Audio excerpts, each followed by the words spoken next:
All right, guys. I appreciate you taking the time to watch this video. I guess I should look at the cameras for those that are watching us.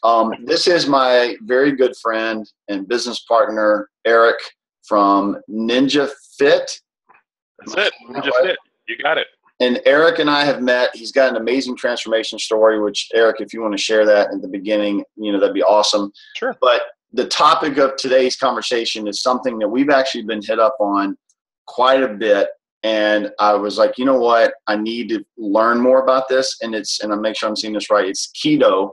Is it called the keto diet, or is it the keto? I guess it's keto diet, but the word diet does not mean it's a temporary thing. It's a lifestyle. So one of the things I learned about the word diet from Sean was that diet does not mean it's something temporary that you do to lose a few pounds and you go back to eating crap. Diet is the way of life. It's the way it's your nutrition plan, 24 hours a day, 7 days a week, 365 days a year. Yep. So the keto diet, the only thing I know, the only part of it that I'm familiar with is intermittent fasting, which I know that part, but the rest of it, and our friend Billy, who I think you know, just started keto a couple weeks ago. And even while we were traveling, nice. Cedar Point, he was doing keto, which I was very proud of him, man. I'm serious. All the temptations, all the carbs, all the sugar, he stayed away from it. That's good. That's huge. Yeah. So like, if you want to, you introduce yourself, tell them, and then let's start talking about keto. Yeah, absolutely. So, hi everybody. I'm Eric. As Todd had mentioned, I'm part of Ninja Fit, which is a community of folks that help each other in health and fitness with kind of a martial arts focus and background. So that's kind of where I spend a lot of my time. Todd and I have known each other for a while, and he's being very humble because this whole concept of intermittent fasting, my journey on intermittent fasting started because he and I had a conversation, and he talked about doing all this intermittent fasting stuff, and I'm like, what is that? I have no idea. And then it's on my own journey down, which we'll talk about. But in terms of some background on me, I always start off my conversation with, hi, I'm Eric. I'm a recovering fat kid. I grew up overweight, and about it's got to be almost 20 years at this point, but did a bunch of weight loss, lost 105 pounds, and then gained some weight back, 20, 30 pounds here and there, but then found things like Beachbody and P90X and all that kind of fun stuff. So I've lived that lifestyle, working out all the time. I travel for work constantly, which is a funny joke between us because he's like, what state are you in and what airplane are you on? And so I travel quite frequently and work out in hotel rooms and get to hang out with executives and then tell them why they should put their bagels down and stop eating them. So the journey on keto, or ketogenics is like the formal term, is it's kind of this approach. It was like this rabbit hole that I found myself in. So Todd and I were talking, this is literally almost a year ago. It'll be a year ago in July. And I'm sitting here, and there were two fundamental things that got me all like focused on this. I'm a pretty cerebral kind of guy, so I like the science and I like the research. But then this guy over here is going, hey, I'm doing this intermittent fasting where I eat at like 2:00 in the afternoon. And I'm like, how in God's name are you possibly doing this? Because I don't know how many of you people do this. I am the hangry guy. Like, if I wasn't eating at 7:00 in the morning, I was like, get out the way. I was knocking kids over and trying to get a shake. And when I'm on travel, like 6-7 hours on a plane, it's like, oh my God, how much I have to plan. And then I'm at the mercy of the crap on the plane. And then I'm at the airport. And it was like, oh my God, I can't keep living this way. And so when we talked about intermittent fasting, it was about like, well, hey, help me lean out. So I was like, okay, that sounds pretty sexy, awesome. Let me try to do that, because we all could show the abs for the summer, right? That's kind of how that was coming. And then you go online and you research intermittent fasting tied to ketogenic or keto dieting, tied to primal or paleo. It's all kind of this like world it all lives in. And then it was like, rabbit hole. I jumped in Alice in Wonderland style, and I didn't look back. So I'm happy to give more insight, or if you got other questions. So tell me exactly what is keto. So the bottom line is right. The science behind it is that your body either burns sugar, glucose for energy, or it burns fat. And typically when you burn fat, it's really in the form of these things called ketone bodies. So anybody that's like a microbiologist or took, biochemistry in school, they learned about ketones. And they're these these molecules in your body that you can burn for energy. 100 years ago, everybody thought like there was no way you could possibly burn them, and that you would need to eat carbs. That's why you eat rice and sweet potatoes before races and that kind of stuff. And then the science has basically said, hey, by limiting that and forcing your body only to burn fat, you burn these ketone bodies. There's a whole lot of interesting things that can happen with your body. One of which, for example, this ketogenic diet, back in like the 20s, is what they would actually prescribe to epilepsy patients. So if you had epilepsy and you had seizures and they couldn't treat you with medication, they put you on a ketogenic diet, which was the massive restriction of carbohydrates and an infusion of fat sources in your body. So that meant like, olive oils and coconut and avocados and that kind of stuff. And what they were able to find is that it subsidized or minimized the symptoms of epilepsy. And so people go, oh, that's interesting. So I use it as like a therapeutic diet or lifestyle, to your point about diets.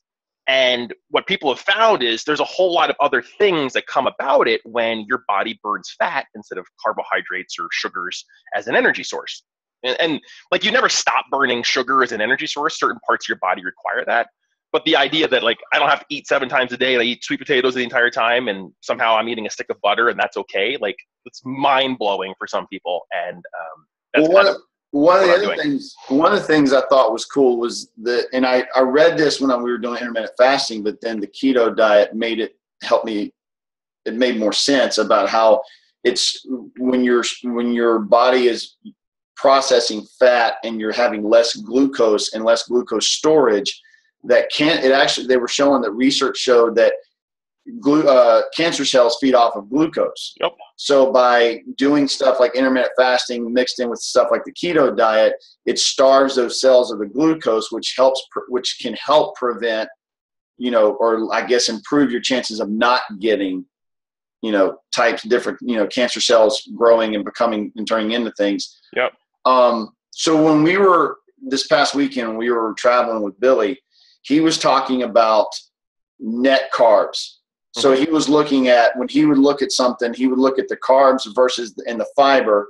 And then I guess if just subtracting the fiber from the carbs gave you a net carb. So like, obviously, so is there a certain number of carbs you're allowed a day, or are there just certain, like I know there's always that saying a carb is a carb is a carb, which is not necessarily true because right. Ice cream carbs and sweet potato carbs are different. So like, are you like, because I know I love sweet potatoes. Sweet potatoes are an amazing source of nutrition, and especially for recovery after workouts. And I know it's a very healthy carb. Yeah. So are you allowed to eat things like sweet potatoes, or walk me through a day? Yeah. So, there's a lot of school of thought, depending on who you ask, on how they measure what their macros, right? Which it's like, hey, you just walk around wearing like a sleeveless t-shirt and say macros at the gym. You're like in the club. That's all you have to do. But to me, there's different lifestyles, right? So there's a whole lot of people that say, hey, I'm just going to eat butter and bacon. I'm going to just track every single carb I'm going to eat. And what these are is like high fat, low carb, which is HFLC diets. A lot of times you'll see on the internet, which was popularized by like the Atkins diet back in like the late 80s, early 90s, which was, in the face of science. Like, what do you mean you're eating bacon? Oh my God. In order to like not have a heart attack, you have to eat Cheerios or whatever. Like you have to eat these heart healthy things. And I was part of that. Like I jumped on that wagon. I lost 105 pounds eating chicken and rice, right? Like for chicken breast, not chicken thigh, because you can't do that. Not fried chicken, because that'd be baked. Like I had this process. But then, you go through this exercise and the carbs aren't your enemy. Like there's great carbs. I know Sean talks about carbs being your friend. I think what to your point, ice cream or sweet potatoes, what do you want to nourish your body with? That I think comes down to the fundamental question is, if you're nourishing your body with all of this junk, you're going to get junk. And if you nourish your body with proper, healthy, nutritious food, you're going to get this nutritional outcome. Like, I don't think it's rocket science. A doctor says, hey, you want to lose weight? You should exercise and eat better. Like, it's not like this duh thing. It's just super complicated and hard because we make it complicated and hard. So for me, I follow this combination between the Wild Diet, if you guys have ever read Abel James's book, which I know is Sean's buddy from the TV show, and then Dave Asprey has the Bulletproof Diet, which if you ever drank Bulletproof coffee, like he's what popularized that. And they are essentially a version of a high-fat, low-carb diet. But there's a lot of keto followers out there that are like, hey, man, I have 30 net carbs in the course of the day, and that's it. I have a moderate level of protein, and then everything else is olive oil, butter, and bacon. Like, that's how they exercise. And I can't manage that. What I can manage is appropriate carbs. And so between the Wild Diet and the Bulletproof Diet, I kind of put those two together. That's what I do. But that's like 50 carbs a day, give or take. So do you actually count the carbs, or have you just figured it out about approximately what 50 carbs is like? So give me what carbs do you eat in an 8-hour, 10-hour window, whatever, during your eating window, because we haven't got into intermittent fasting yet. We'll get into that right. next. Yep. During your eating window, what carbs do you eat? Because I know there's carbs in vegetables. I mean, things that naturally have carbs. So like, how do you know the carbs in carrots or broccoli or squash or whatever, or do you just count the carbs of things like whatever? Yeah, it originally, the guiding principles were in order to get to a ketogenic state, you essentially have to burn off all of the carbs. Carbs are super easy to burn for your body. And so if you ingest them at a level, you don't just start burning fat because you flip the switch. Like your body has to go, oh, I'm out of carbs. Great. Now I got to burn fat because it's a long-term storage facility.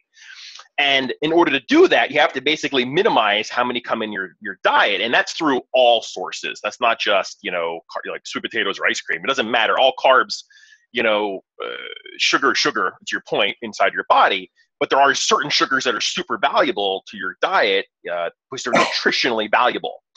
And so the equivalent I always make to people is if you've ever been a runner and you bonk, triathletes know this, or swimmers or runners that go, oh yeah, man, I know exactly what you said. I hit the wall and then I fell over and I had to get some goo, or I had to go grab a banana or some peanut butter. That's because your glucose stores just hit the floor. Like you burnt through the entire thing and you're out there running a marathon and you got to get some more stuff in your body. That bonking process is your body going, oh, I'm out of sugar. Let's start burning fat. But it doesn't happen like this. It's like this fatigued experience that has to get there, unless you're primed to burn fat, which when you start experimenting with ketogenic diets or Wild or Bulletproof or whatever, like your body starts learning, oh, I can burn fat because I have to. And so there's this acclimation process most people go through the first couple of weeks that they transition to this. It's often referred to as the keto flu. People feel like junk. They're like, I don't want to get out of bed. They start like breaking into like sweats and all kind of stuff because they've been basically feeding themselves carbs to burn, and instead of burning fat. But once you've trained your body can go back and forth into something they call cyclical ketosis, where you're like, I'm in keto most of the day, and then sometimes I break my fast and I'll eat carbs, and then I'll go back, and you can go back and forth based on what your needs are. So there's a lot of athletes that do this where they're like, 6 days a week, they're just running on fat, and there's one day because they're going to go lift super heavy, they eat a bunch of sweet potatoes, and there's a lot of advantage and disadvantage to that. So give me an idea. Give me like a day of carbs in your life. Sure. Yeah. So, I'll give you the day in general, just so you guys get the context. So I wake up, sometime between 6 and 7:30 in the morning. I usually just pound some water. Ideally, I work out first thing in the morning. And then I have myself a brew of Bulletproof coffee, which you guys can look up online. This has got fat plus MCT, medium chain triglycerides in it, plus a beautiful cup of nice coffee. So what's in it? It's black coffee with butter. Butter, and grass-fed butter being the key, not pasture-raised Land O'Lakes. It's, something that came from the bottom line, just to give you guys a synthesis. You should only be eating food in general, keto or otherwise, that is like well taken care of, right? Like I always refer to it as happy cows and happy pigs and happy bison. Like that's how happy chickens, like if they had a happy life and they didn't eat crap and they weren't treated poorly, like you are what the thing you eat ate, right? So if they ate junk and other people's poo, like that's bad. And then if they eat grass, which was nutrient dense and not GMO and it was organic, you're like, oh, I feel amazing. I mean, the colors are different. So just to pause for a second. So you're saying in that Mars movie that Matt Damon's poo potatoes was probably not the best thing to be eating because he was going to feel like crap? It's possible, right? In his case, Right. although Sorry, I had to go there. no, it's fine. We'll get it back on the rails. All right. So bulletproof coffee is black coffee and butter and what else? And MCT, medium chain triglyceride. And so, what is that? So basically, so to the point of ketones, right? You can either naturally burn fat, which is the ketone bodies, or you can supplement with ketone bodies, which help accelerate that process. And so in the world, one of the easiest places you can get extra ketones in your diet is through this thing called MCT, or medium chain triglyceride oil, which is derived from coconuts, organic coconuts ideally. And there are multiple steps of this MCT. A lot of people go, I'm just going to put some butter and coconut oil in my coffee and I'm done. And that's fine, but that kind of isn't quite the goal of what that was achieving. That's kind of like a broader version. Bulletproof coffee is designed to be a little more tactical. So what is the difference between MCT? Because I literally just had that thought. I'm like, well, shit, I got coconut oil upstairs in the pantry. I'll just throw it in with the butter. So what's the difference between the MCT and the just taking a spoonful of coconut oil? Well, so a spoonful of coconut oil, right? There's a lot of people, Terry, what's the guy's name? The big actor guy that Terry Crews talks about like how he just eats coconut oil, which is fine. Like I can just have a spoon of it. Most people don't get an upset stomach. But inside of coconut oil, you've got a stack of these chains, these MCT chains, this like C6, C8, C10, C12. They're like the actual molecules. And C6 gives you the runs. C12 is fully inflammatory. C8 and C10 are kind of the ideal ones where you go, hey, I'm getting the benefit without so much of the challenge. And so you can just eat coconut oil, but you would need, in order to get the amount of ketone bodies, you need to eat something like a pound of coconut oil in the course of the day. Whereas if you get it derived, so think of coconut oil that has been split up and you go, oh, I only have this one part of the coconut oil that is exclusively what I need for my coffee. That's what I use. And that's what tons of people out there that do bulletproof coffee use. Nothing wrong with coconut oil. But like, if you're expecting it to give you this thing, it's not going to give you the thing you expected. Trust me, I've had, what was it, M6 or C6? What did you call it? C6, yeah, the C6, MCT C6. I had a round of C6 fun. It's not fun. No. Dave Asprey refers to it as disaster pants. So I always think it's funny how he talks about that. Where do you buy the ketones that have just those two C formulas? So you can buy it on Amazon or Thrive Marketplace. You can go Whole Foods, grocery store. Is it like just drops, oil? No, it's like a it comes in a bottle and it's like you spoon it in, and so I get the oil. I mean, because I'm following the bulletproof thing. I buy it from their website. It comes in bulk. It's cheaper, but you can go on Amazon or Thrive or whatever and go pick it up and get a little starter kit. And there's a bunch out there. Like the idea is make sure it's organic if you can, right? Because that's, I mean, again, nourishing our bodies properly. And then sometimes it's hard to know where, what the ratio is, because some people are super inflammatory. And this gets into the reasons why I even started down this like intermittent fasting path and this ketogenic dieting path in the first place, which was, I wanted to reduce inflammation. I wanted to age better because, you and I aren't getting any younger. And yeah, I know, right? My goal was to make 120. That's my goal in life, right? I don't want to make 100. I want to make 120. And I don't want to be like the decrepit guy with a little walking cane at 120. I want to be like Jack LaLanne style. That guy went out like flawless, right? He was doing jumping jacks and swimming boats across the ocean. I'm like, that is what I want to do. And I have to start that now so I don't like break down later. So I wanted to lower inflammation. I wanted to treat my body better, have this insane energy that I have all day long, and not just pass out and be able to travel the world and do those things. So that was the whole genesis of why doing this. And so I'm very cautious about what ingredients I put in all these products into my coffee. But yeah, like this, the one by Bulletproof is brain octane oil, which is what he calls it, brain octane. It's funny. It gives you the zingy zing. But there's a bunch of other things on the internet you can find. Okay, so bulletproof coffee at some point during the fasting period, because you can have coffee while fasting. Yeah, because in theory, your fast, there's debate on this, but your quote unquote, the point of fasting is so your body stays in this like ketogenic state. isn't broken by by intaking fats. It's broken by intaking sugars. And so the fasting process, again, outside of like religious fasting, for example, is, yeah, I can take the bulletproof coffee, and then usually I don't eat until somewhere between 2 and 4 o'clock, depending on my schedule and meetings and calls. And that is usually when I'll break my fast, and I'll always have my either chocolate vegan Shagalshi, which is what I use usually, and then I'll have some vegetables, whether those are scrambled, like with some eggs, or I have a huge bowl. I just throw all these veggies in there, some avocado mayonnaise, and maybe some salmon or something like that, and that's what I go to town with. And then I eat dinner with my family around 5:30, and that's some type of lean protein, olives, avocado, maybe in that case a little bit of carbohydrates. I might have a couple spoons of sweet potatoes or something like that, but inevitably it's really high veg and some moderate proteins. And then maybe a couple snacks, because I'm a snacker and it's hard to get out of my snacking habits. And so my biggest, this is funny from some people that are going, my God, snacking for me is an ice cream sandwich. Like snacking for me is like cashews. Like I can put down a box of cashews without any like challenge. And then I go, where did $75 worth of cashews just vanish off to? So, but yeah, that's kind of it. And then I rinse, repeat the next day. So when you talk about net carbs, a lot of my carbs come in the form of nuts and seeds, and then to your point, some of the vegetables. But I don't.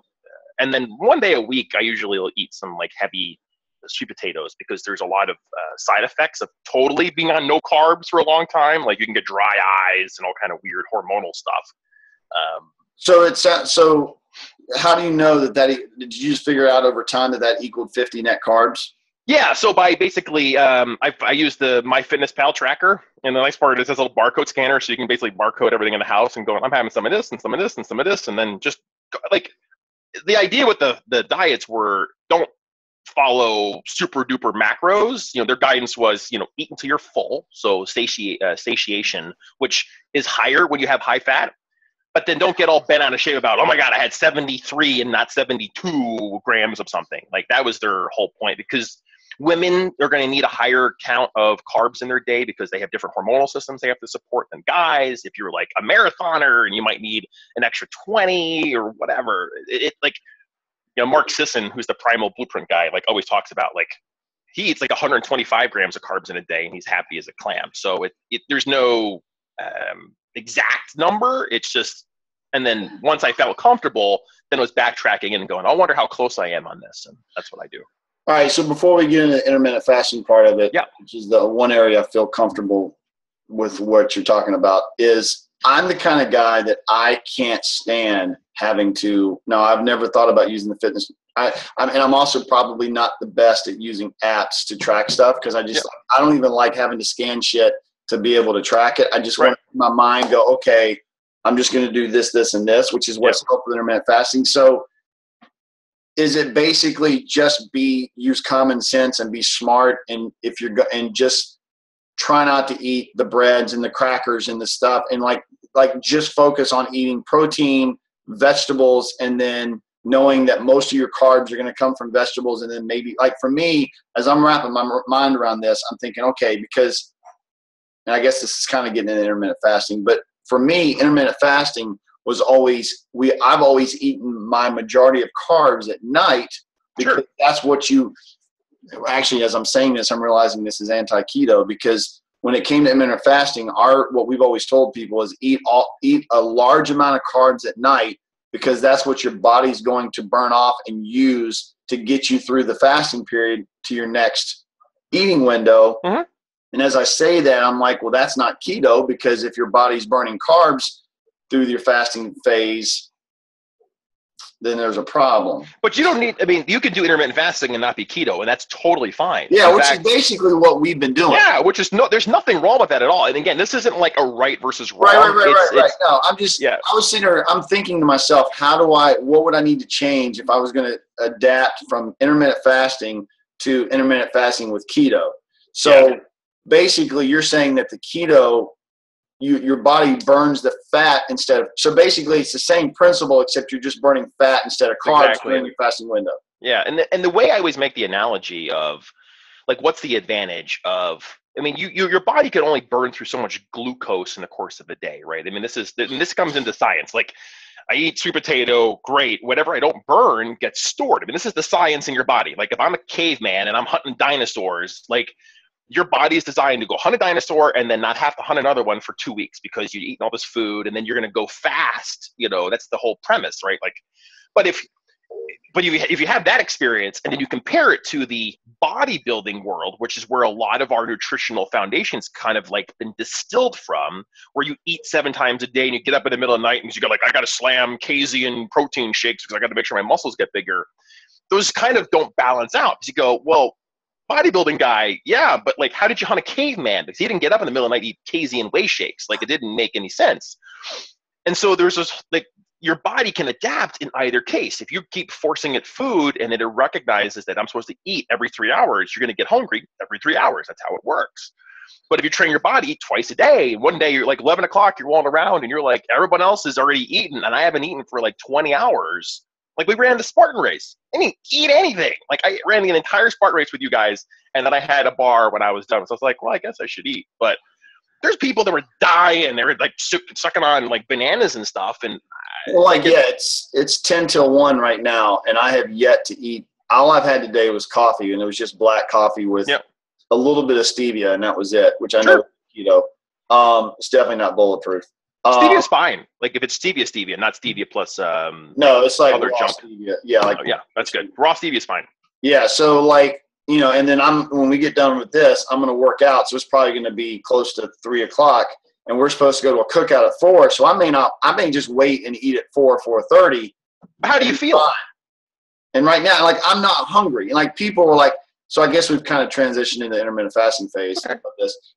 Like, people are like, how in the world do you do intermittent fasting? And I think what you just said is true. It's like your body gets used to it. And it's like, I think it's something that you can slowly adapt into. So like, when people ask us about intermittent fasting, I usually say, look, start off with just skipping breakfast and try to make it till 10 or 11 and don't like eat at 7 or 8 the night before.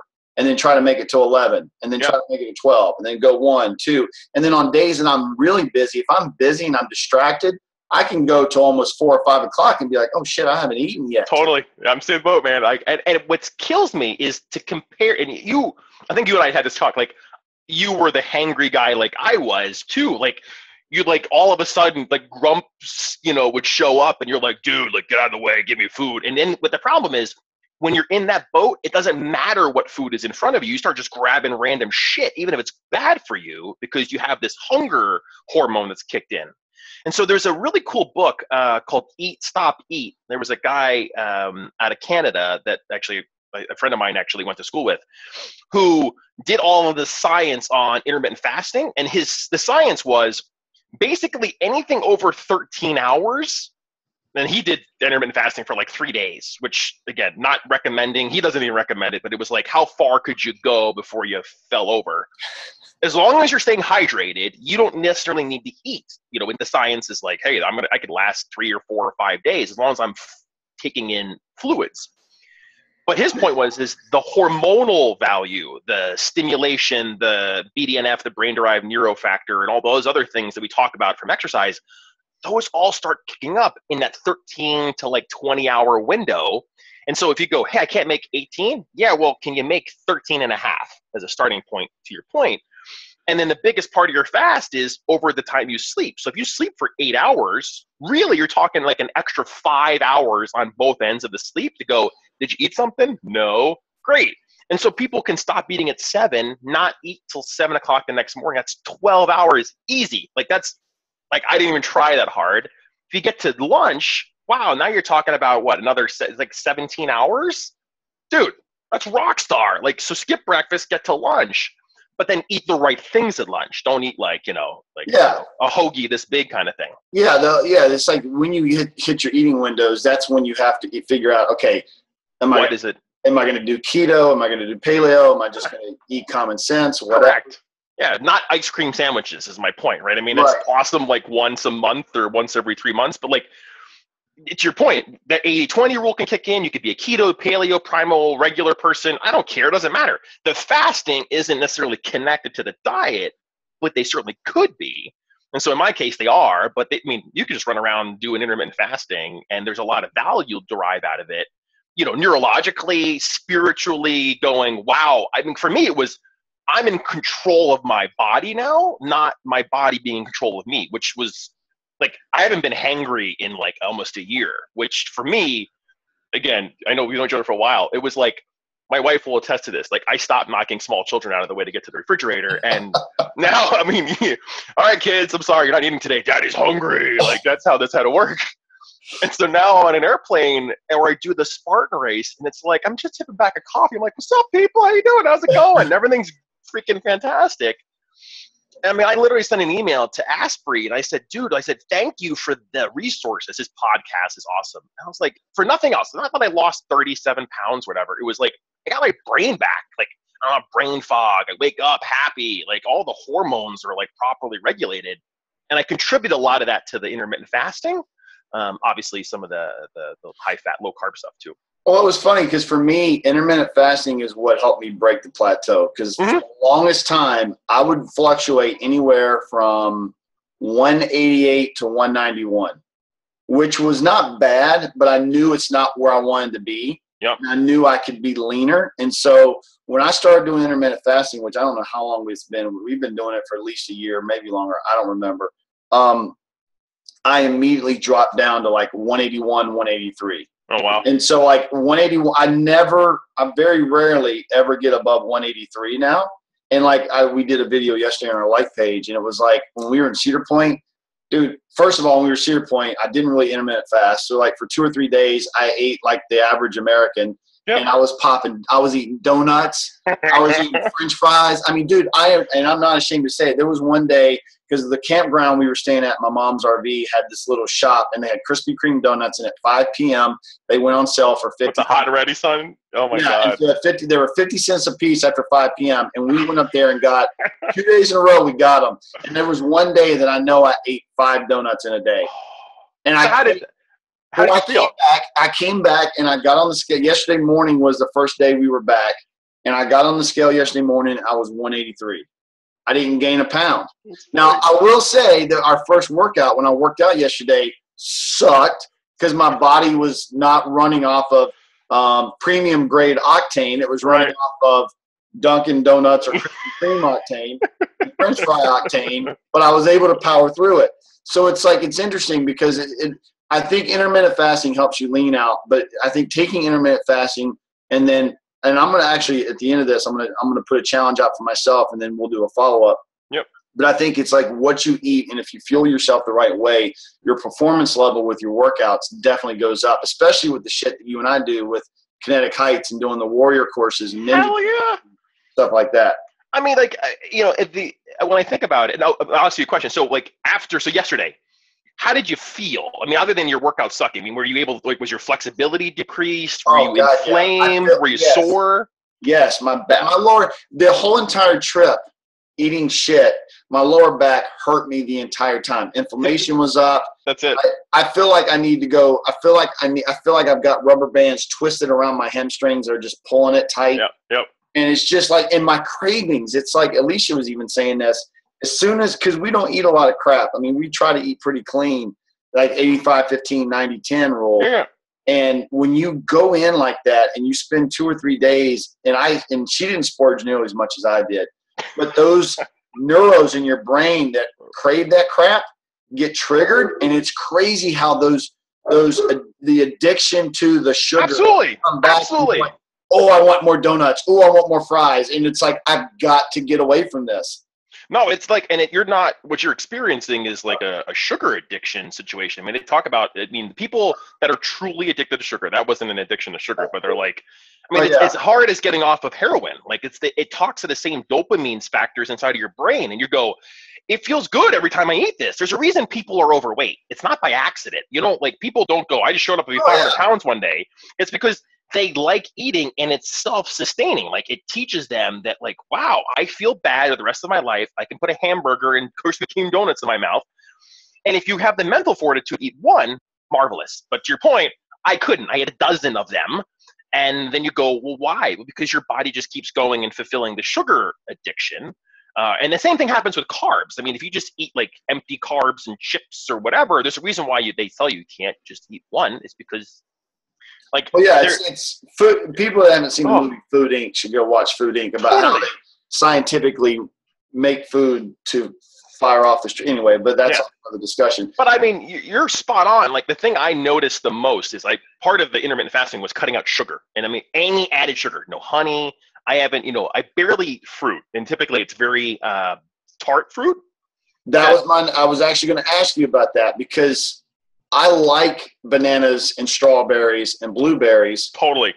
And I'll be honest with you, because my look, I mean, because I obviously get probiotics from Shakeology because we both drink Shakeology. Yep. I am a huge fan of just regular plain non-fat Greek yogurt, which I know the non-fat part doesn't make it keto. But if I eat a bowl, and I'm talking a big ass bowl of non-fat Greek yogurt with strawberries and banana, and I do use honey, so you hit all the things that I eat. It really has changed my digestion a lot, and things don't bother me as much because of Greek yogurt. Now, where do you stand on fruit? Like, is that just a judgment call for each individual as far as, because to me, the fruit that's in an apple or a banana or strawberry to me doesn't bother me, but maybe I'm looking at it the wrong way. It was self-admittedly, I'm not much of a fruit guy to begin with. Like my kids love fruit. Like if I took fruit away from them, I'm pretty sure they would just perish because it's like the thing that they love the most, which is great. And nothing wrong with fruit. The question, if you look at it again from the science perspective, the amount of sugar that's in a banana, I mean, like the things that I could equate to that much sugar. Now, am I saying a banana is bad for you? No. But when you go, well, I'm trying to achieve this other goal, what can I do? And so instead of eating apples and bananas, I replaced them with like low sugar fruits like blueberries, raspberries, blackberries, which by the way, have all this nutrient value that I never was getting before. Because the perspective I'm taking with food now is going, I make this joke. It's like I'm a vegan that eats bacon because it's that much vegetables plus the protein. You know what I'm saying? With the fats. But I mean, all the fats I eat are derived from plants, with the exception of whatever happens in the meat that I eat. But again, it's not like when I talk about the diet, it's not like high fat also means high protein. So I'm not eating a cow. It's like I eat a stack load of vegetables. And when I say stack load, I mean, these are giant hands, like 4 giant hands of vegetables in a salad bowl that I saute. Now, in the shakes are typically so I just save my fruit for the shakes. That's what I save them for. Like, to your point, if you want to save them for the Greek yogurt, God bless you, save them for the Greek yogurt. There's nothing wrong with it. But, I mean, if I gave you a banana right now, you would just be like, insulin spike, boom. Like, that's how that works versus a sweet potato, which is a little more of a gradual spike. And then you talk about probiotics. Yeah, I mean, there's supplementation through probiotics. There's coconut milk-derived yogurt you can get your hands on.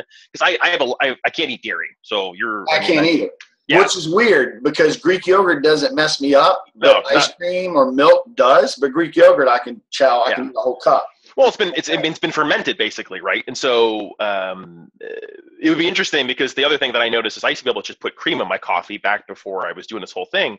And when I cut out dairy in its totality, and this is every version of cheese and all that kind of stuff, you just watch my inflammation just go down. And then when I stop eating other sugar things, inflammation goes down. And like all of a sudden, all these inflammation things come out. And then I know, dude, that thing had a marinade with sugar or something in it or MSG because all of a sudden I can tell my lower back hurts or like my hips will be locked up. And I'm going, it hasn't been like this for 2 weeks. Something's off with my diet. And then I'll cleanse. And then the next day or 2 days later, I'm like, okay, I'm back to normal. And it'll just because when I go out, I can tell. Like you're just a tuned machine.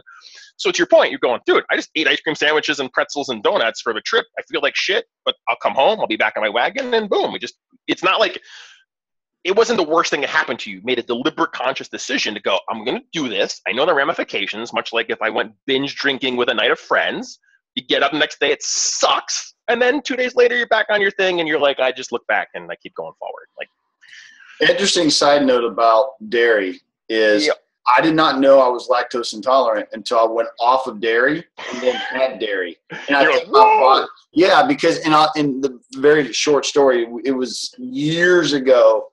I went to Tony Horton's very last boot camp because before like back when he was just starting to get popular with P90X, he would do these boot camps, and we went out there, and it was this amazing experience. And we were sitting at this table with a group of friends, and he walks up to the table, and he was like, and somebody had a cheeseburger, and it had melted cheese on it, and he literally walks over and takes a butter knife and scrapes all the cheese. He asked for permission first. Scrapes all the cheese, and he's holding it while it's just like hanging and dripping from his butter knife. And he goes, do you realize what this does to your digestive tract and how hard this is for your body to break down? And he was like, and he told us, he was like, if you cut out dairy, you will lose weight just by cutting out dairy. And and this was years ago. As soon as I cut out dairy, I think I lost 6 to 8 pounds just by cutting out dairy. Your sinuses don't produce as much mucus. Your body, it's just everything. And then, so when I do have dairy, which dark chocolate is my go-to kryptonite, pretty much. Yeah. Or I love dark chocolate too. It's all right. Yeah. And so like, if I have it, it doesn't bother me as bad as milk chocolate, but peanut M&Ms used to be my jam. Like peanut M&Ms now, it's like my body's, it's like a nitroglycerin plant. I'm just like, it's horrible. Yeah, totally. No, it's funny because I'm in the same boat, right? So it's funny that you mentioned the dairy because, cheese would do bad things to me. And it's all like I would break into hives or I would get weird sinus infection. And people walk around going, oh, it must be allergies. And I'm like, yeah, like we should examine what it is you're ingesting. And it comes back to two things, right? There's a whole school of thought that says there's not a whole lot of value we can derive from eating milk or drinking milk that's been homogenized and pasteurized from cows that are then fed, grains and they're GMO. And there's just a whole industry that says, hey, that glass of whatever you're having is probably worse off for you than not having anything at all, right? And then you have other people that they're just prone to allergy. Like the inflammation response is tied to their histamine. Like you take an antihistamine when you have allergies. Like histamine comes in all kinds of forms of things. Like if you eat an avocado, it's like a histamine response. And then your body goes, oh my God, I'm under attack. I have to get rid of this stuff. And so if you bludgeon your body, eating every 3 hours and I'm having, yogurt plus some granola, you got maybe crap gluten that's going in there plus bad GMO product plus dairy. And your body, it can't spoon off the histamine fast enough. And then all of a sudden it gets to a point and you go, why am I breaking out? Why am I in cold sweats? And I don't understand. One of my naturopath doctors gave me this test. He goes, I bet you are totally sensitive to gluten. I said, you're full of shit. I'm sensitive to gluten. I've been eating gluten my entire life. I'm like, this is a crock. He goes, all right, do this test. He goes, don't eat gluten for a week. I'm like, all right, fine. He goes, and then eat gluten. Because I had told him, I said, I would inadvertently be in front of an audience and I would just break out into a flop set first thing in the morning. And he goes, that's not nerves, that's gluten response. I'm like, what do you mean? He's like, what do you eat for breakfast when you usually present? I'm like, granola and yogurt. I was a Greek yogurt plus granola guy. He goes, definitely the gluten, possibly the dairy. I was like, dairy, fine, gluten, bologna. I don't eat it for a week. He goes, and you can tell you're sensitive if you start sweating in your palms after you eat it. I'm like, okay. So I go have some granola with yogurt, and then within 20 minutes, I was sweating out of my palms. I was like, okay, crazy Chinese doctor guy, you're right, I guess. So anyway, it's stuff like this. You just learn your own biology, and then you go, all right, well, if I do it, here's the reaction, that kind of stuff. Yeah. And so dairy for me was easy to cut out. Sugar, again, are you a creature of habit? Like when you talk about I eat at 3 o'clock, it's the same meal every day, it's the same, that's how I am. Okay, so. Yeah, I don't know. I eat my weight in eggs. I eat eggs all the time. Yeah. So that's good. Eggs are good for you. And then I need to eat more chicken because I was eating a lot of red meat because it's just easier to find when you're eating out sometimes than grilled chicken. But lamb is really good if you can find it because a lot of the lamb is imported and they're imported from places where they're just pasture raised. Chicken is really hard because the thing with chicken that I found is a lot of them, they feed them grain. So if you go, hey, I have a gluten sensitivity and you are giving them grain, there's grain has gluten, therefore the chicken has gluten. It's just again, you are what the thing you're eating ate. Yeah. So to eat bugs and grass, it's kind of hard for chicken, but you can find them. So just be, not just for you, but obviously anybody listening. So I need to find chicken that eats chicken that's gluten-free chicken. Right. He would also be hugging a tree and wearing Birkenstocks at the same time. But it'd be a cannibalistic chicken. Right. I might, So, but you can find like what they would consider like wild pasture-raised. But like, if yeah. for some people have an allergy to soy, like one of my boys is allergic to soy, and like sometimes they supplement the feed in the wintertime, right when grass is not around, with like soy, and you go, oh shit, I didn't know these eggs were like. Why does he have a reaction when I give him these eggs? Oh, because the chicken ate soy, and so you go, I have soy-free chicken. Again, it can get as rabbit hole Alice in Wonderland as you want it to be. But if your guiding principles are you're informed and you're reading the labels like we talk about, or you're just eating real food, not processed food, like should it be a chip or should it be like kale or spinach? Like I would argue that it should be kale or spinach, not the chip. And I can turn this into a chip if I really want to. But yeah, I was going to say kale chips are actually really good. Right. Like you can make them at home. There's a stack load of recipes. There's sweet potato chips. Again, like if you want to do those, I mean, I love those here. But I mean, what I noticed when I cut out sugar was that everything that like sweet potatoes and carrots that were like just bland to me, my taste buds must have readjusted because everything is now like, wow, that carrot's sweet, or wow, that sweet potato's sweet. When I eat sweet potatoes, I eat them raw. I mean, I bake them or microwave them, soften them up, but I don't put anything on them, and they're fine. Yeah, that's the same thing. I just put either some ghee on there, which is clarified butter. For those of you that use it in Indian cooking, it's shelf-stable. Put ghee on there and some salt, and yeah, Merry Christmas. Have some sweet Himalayan salt. Big fan of that. Yeah, I mean, because it's, again, nourishing your body. So there's all these nutrients in the ground that we don't get when you eat just corn out of your backyard. So yeah, Himalayan salt's great for you. And what a lot of people don't understand or may not know about Himalayan salt is it actually can lower your blood pressure. And they hear salt and they're like, oh, that's going to make my blood pressure go up. And it actually doesn't, which was an interesting fact that I learned about Himalayan salt. Yeah. Did you know that? Yeah. Oh yeah. Well, because regular table salt is iodized. So that's how you get your iodine in your diet. And most people have this iodine situation where they either have too little or too much based on how much salt they have. So what they've been able to find is it's less about the salt, more about the iodine that's in iodized table salt versus something raw like sea salt or pink Himalayan salt, which I put that in a little pepper mill and then just crack it. Trader Joe's and Aldi, if those of you that have Aldi's or Trader Joe's, because they're actually owned by the same company, some people don't know that, sell the Himalayan salt grinders. Yeah. And they're not that expensive. All right, so here's what I want to do. I want to try to test out doing keto during my eating windows I'm going to try to dial in some of the carbs and the sugar and watch and see what happens. And let's do a follow-up in like a week or so, and let's check in. Give yourself 2 weeks. All right. Because the week, I think you might, because what you'll find is, again, with that adaptation, there's an adaptation process. It takes about 10 days, that the keto flu that I talked about. And so a lot of times that first weekend, people are like, dude, I feel awful. And it's because now you're a pretty healthy guy. So I don't know that you'll go through this. I didn't really go through this, but as your body's expelling toxins, for example, some people will be like, oh, I feel more inflamed or whatever. Energy levels might be off, but then again, in that second week, most people come back and go, dude, I feel rock star. Let's okay, now I get it. Like, I understand what's going on. All right. So do you give yourself a cheat day at all? I used to a long time ago. But I mean, I tell you what, like the recovery window for my cheat day was pretty big. So it was like, 48 hours later, I'm back to going. I'm like, and in the course of a week, you're like, well, dude, then you're only really feeling the benefits for 3 days. So I've gotten to the point where I don't care anymore. I just probably like Billy did when he was with you guys. He's just aware of what he's ingesting. And, I still sample stuff, I'm not leaving things out, but I'm going to go, yeah, I'm not really interested in that. But yeah, I definitely want some of that over there. Like, you can hook a brother up with some pita chips and some like salsa, or again, I realize my cheat day isn't like cheat day for a lot of people, but it's not like The Rock, right? Eat 75 pizzas and some ice cream sandwiches. So is that what he does? Oh, dude, if you it's epic cheat days.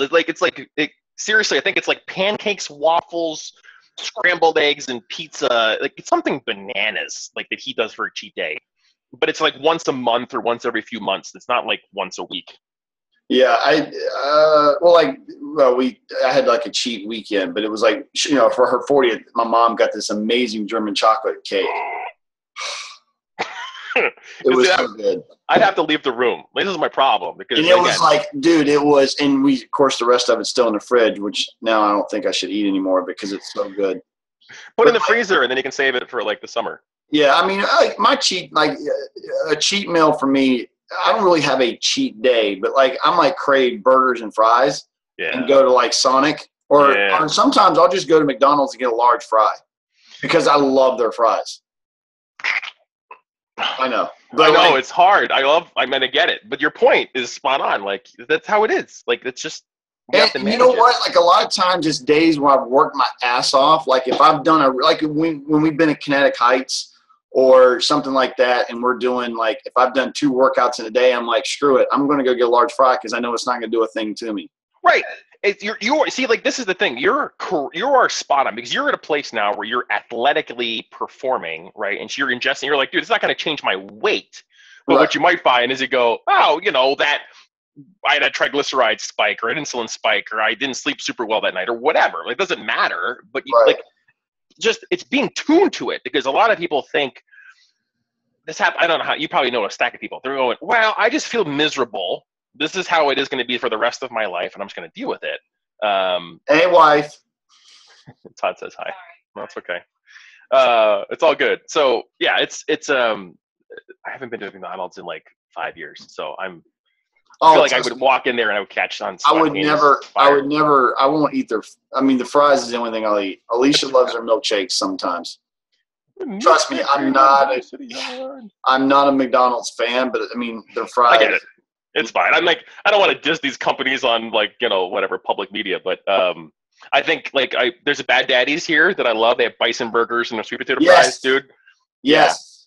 Yeah. Like I know the place. Yeah, like that. Like it's okay. Everybody gets sweet potato fries and they just give them to me. I'm like, thank you very much. These are delicious. And then of course you go to Chick-fil-A. Like if I'm in the proximity of waffle fries, I have to run away because I will eat just all of them. Yeah. But I mean, like the inner fat kid shows up. Like he's like, hey, hello, I'm still here. I didn't go away. You just put him in a box in a closet somewhere. He still shows up. And so I have to like, no, fat kid, you can't have all the fries. That's funny.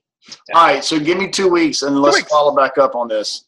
Yeah, no worries, man. I think it'd be great. And my guide for you would be like the Wild Diet book. I mean, which I have. Yeah, there's so much amazing resources. Abel is a rock star. His podcast rocks. I mean, obviously, Trust and Believe podcast because this guy over here is the one that does it. And then Drew, Fat to Fit. Oh my God, dude! I haven't even talked about him. He's like hands down one of my favorite guys too. He's freaking fantastic. Asprey's got the Bulletproof Radio, and there's tons of resources out there. I mean, just whether you're science based or you're religious based or you're looking for like all those podcasts are rocking. Yeah. And those books are fantastic. So, yeah. All right, cool. All right, dude. Thank you for your time, and I appreciate you sharing this with us. No, you guys are most welcome. Happy to share, and I'm excited to see what 2 weeks will do to you. I'm very excited. Yeah, I can't promise you that I'll be 100% keto because I have a feeling I'll have a couple of treat days or treat meals, not days, just little things here and there. Fine.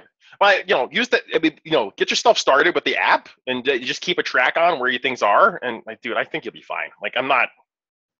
You or all the people will walk this out, no problem. So, all right, cool. And then I'll send you this video so you can post it on your page as well. We can put it on both of our social media platforms. That'd be great. Yeah, fantastic. Thanks a lot. Yeah, man. Thanks for your time. No worries.